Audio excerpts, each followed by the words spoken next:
We watched F1 the movie. And before I tell you a funny anecdote about my parents, it's a great movie. I really enjoyed it. This for me is probably a 9. It's very solidly acted. It's shot incredibly. The soundtrack is fantastic. Everything about it really just works.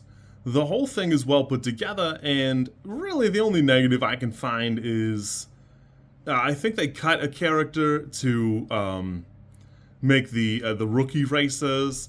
Uh, it was probably long. It's 2.5 hours, so it's just a little long. It doesn't feel long, but you can tell you're there for 2 hours. So but there is a character missing, and it would have flushed out the younger racer a little bit more. And it's hard to justify cutting Brad Pitt's character. Above and beyond, he is headlining the film. Honestly, he's carrying a lot of the stuff that he's got going on, which is not to say anything bad about anybody else, because Javier Bardem crushes every scene he's in. I've never really seen anybody with this kind of range, because he really does have a great presence on screen. Damson Idris is doing fantastic work, and Kerry Cordon is doing great too. Which is funny, because anytime you try to look her up, she's in so many voice acting roles, or she was in so many of the Avenger movies, it's impossible to find stuff you've actually physically seen her in without actually sifting through, which I did do later. But I don't care for racing movies. I didn't care for racing when I was a kid. I found it boring. It's just going in circles most times. That at the time, my mother would go to the speedway locally, or whatever, and I just didn't care for it. So in 2013, a movie came out called Rush, and my mom wanted to see it because she likes Chris Hemsworth, and to her credit, I think it was directed by Ron Howard. It's allegedly a very good movie, but at the time, I was dismissive of watching the film because, again, I don't care for racing. So what my mother did is she goes, "Hey, check this out. It looks like Olivia Wilde is in this movie. We should go check it out because she's in it." And I said, "You know what? You're right." So we did. If you've not seen the film, Olivia Wilde's in it for about 15 minutes, and then she's gone. So it's been like a running joke in our family that anytime I don't want to see something, we go, "Oh, I'm pretty sure Olivia Wilde's in it. You should go check it. It'll be fine. Olivia Wilde will be there. You'll be fine." And obviously, most of the time, that's not the case. And if you're wondering, yes, I did see Don't Worry, Darling. Mind your business. Anyways, back to F1. It really is great. There's a component of it that all of the things Sonny Hayes does in the movie are things that you can't do in racing. It's basically like F1 car terrorism. You just can't behave that way in a professional setting, but in the context of the film, it's great. It's super fun. It's super interesting. There was a scandal in it's either 2008 or 2013 that people refer to it as Crashgate. It's very easy to find, where something kind of in that vein happened and they used it to their advantage. And my understanding is there's a reference to it in the movie that, again, I don't care for racing, so I'm not versed enough to catch it, but it's there. I really had a great time. Without spoiling anything in the movie that, it's hard to tell you that I could really spoil. It's like I could spoil Air Bud. He wins. The dog wins the basketball game. I don't know how to tell you that. But in this movie, it's really the journey. The trailer I've seen like about 100 million times, and for a movie I think I understood going into it, I really had no grasp or understanding of any of the characters or what was going on.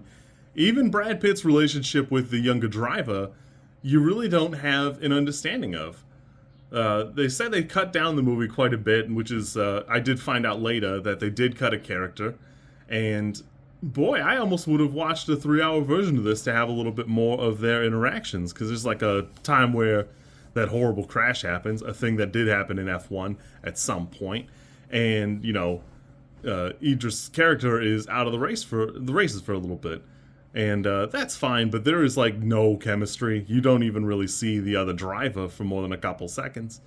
And that's fine. It is what it is. I do appreciate the vibes, man. Brad Pitt really brings it. And there's a couple moments where you see something in the movie that'll lead up to like a conflict later, because you can tell Javier Bardem's character cared, and it was crushing him about the situation he put what would have been his friend in. And I don't know. There is a component of it that it leaves just I probably would have watched a 3-hour version of this. Yeah, I would have gone for a little bit more. If you're not aware, Joseph Kosinski also did Top Gun Maverick and Tron Legacy, two movies that I think are fantastic. I knew I would like Tron Legacy. Everything about that is exactly what I was looking for at the time, other than the Daft Punk soundtrack is not like a Daft Punk album, and that was my fault for thinking it ever could be. But Top Gun Maverick is a special kind of movie because it doesn't seem like something I would like, and even though there's some things that, like, you have to have that suspension of belief, it's still a fantastic film. It's worth seeing, and both of these movies are worth seeing in IMAX if you can or want to. That I didn't. Myself, I go kind of infrequently. I got that Regal subscription, so, you know, it's free to go see like a regular schmegula, and then, you know, I think it's like $12 or something like that here if you want to go see IMAX, and, you know, every once in a while I'll go see an IMAX. I just don't do it super often. I'll probably do it for Superman. Not to leave my father out, but a funny anecdote my father has is there's a couple actors where if that actor's involved in the project, my father will adamantly defend that the film is good or that it will be good, even though a couple of times he's found times where he himself went, oh, maybe I was wrong. And one of them's Brad Pitt, the other one is hold on, I'll find out who it is. It was Benicio del Toro, the Hispanic Brad Pitt, if you will. That and my father just started, maybe my dad has a type, I don't know. It's possible. It's possible. Huh. Anyways, my father will steadfastly defend and recommend these films no matter what. And, yeah, that's fine. Anyways, F1, the movie, is fantastic. I had a great time.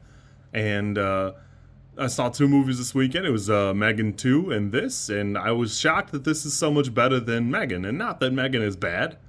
More that this just has an insanely high production value by comparison. So, allegedly, this was going to be a sequel to Days of Thunder, and I've not seen that, but I assume it's got like a similar vibe, but it's not. So, there's that. And we had fun. It was a good time. You kids be good.